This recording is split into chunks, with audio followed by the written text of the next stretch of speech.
Good afternoon, everyone. It is August 17th. Going to talk about what's going on the battlefield. Going to focus on four regions, really. We've got Kherson, the Zaporizhzhia region, the Donetsk region, and then up here towards Kharkiv. So focusing on the Kherson region, we'll zoom in on the town of Zaporizhzhia, which is over here. And we'll talk a bit about what's going on with regard to some special operations. This is the town right here. Some special operations taking place.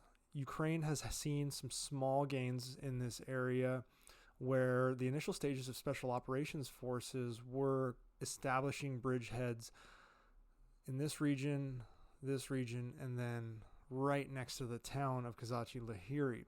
They did this because they gleaned information from a captured Russian major who was in command of the Russian forces in this region. All three bridgeheads are west of the Zaporizhzhia village here. The Ukrainians assaulted near the town, drawing Russian forces to the town. So they initially assaulted across the river, moved in, and were near the town. This forced Russian forces to move to reinforce so the town wouldn't be taken. Well, in the Russians' absence, Ukraine pushed across the river and took this area right here and established a pretty solid bridgehead. Now, the Russians tried to flank this operation by moving out here and then up the river to try to attack. However, Ukrainian drone operators observed the movements and they used loitering munition drones to start attacking those boats, forcing the Russians to back off. The Ukrainians are actually protected in this area by a significant amount of artillery firing from the Ukrainian positions. So all of this region here that Ukraine is operating in currently, they're still infighting, but a significant amount of troops, regulars, not just special operators, are in this area. They are being covered by Ukrainian artillery fire, but also Ukraine has landed mortar teams on this bank here, and now those mortar teams are able to provide their own more precise, more real-time coverage.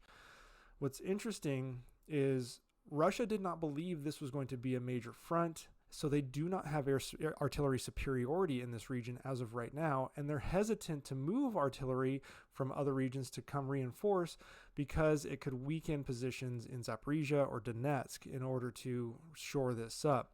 Now, make no mistake, there is a significant amount of fighting still taking place.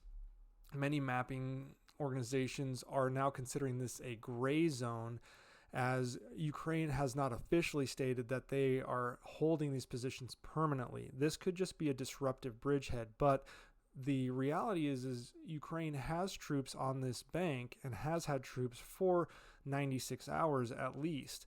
The smaller bridgehead that's over here, and I'll clear this out because it's getting a bit messy, but the smaller bridgehead that's over here is considered to be a temporary bridgehead where the special operators are operating in this area to try and pin Russian forces into making sure that this town doesn't get taken by Ukraine. This is allowing and freeing up troops to continue to land in this region going forward. Now let's move up the river to Zaporizhzhia and talk about what's going on in the Zaporizhzhia region. So Ukraine has moved additional reserve forces into this area, but these are not untrained reserve troops. Like you would think they would just be kind of untrained conscripts, possibly reservists, but they are not. When Ukraine saw an opportunity, they pushed their most proficiently trained and well-equipped troops to this area, and we are now seeing British Challenger 2 tanks, U.S. Strykers, and U.S. Bradleys operating in and around the Robotyne area right here. And this is where a big push right now of Ukraine is taking place. And actually, I should probably switch colors for you guys. The big push right here is taking place, and they're trying to split Robotyne and Verbova in order to gain a foothold and potentially take the town of Robotyne while also creating a really tenuous situation for Russia in trying to defend Verbova as well. The frontline situation is being described by Russian military bloggers as severe for the Russian defenses. However, Ukraine is suffering equipment losses with an estimated 31 vehicles damaged or destroyed in the last few days of fighting in the region. Now, Russia has pushed Kadyrev's Chechen forces into the fray in reserve, but Ukraine continues to make progress. Currently, Ukraine has pushed through roughly 5 kilometers into this area that splits these two towns. The Ukrainians are using Bradleys at night with their advanced night optic capability. This is an area where Russia has concentrated a significant amount of anti-tank mines, though, so naturally this is going to be slow moving. Over the past few months, Ukraine has gotten very proficient at discovering these mines using thermal and infrared optics on drones to see the different heat signatures from mines on the ground, as the ground cools faster than the mines at night, and then the engineers come in and try to defuse them.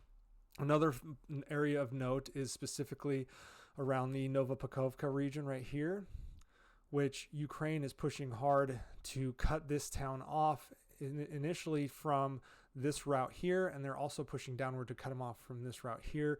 The Russian military bloggers are claiming that this town is essentially lost at this point, given its proximity to where the Ukrainian forces are in the region, but that hasn't been officially announced by the Ukrainians or the Russians at this point.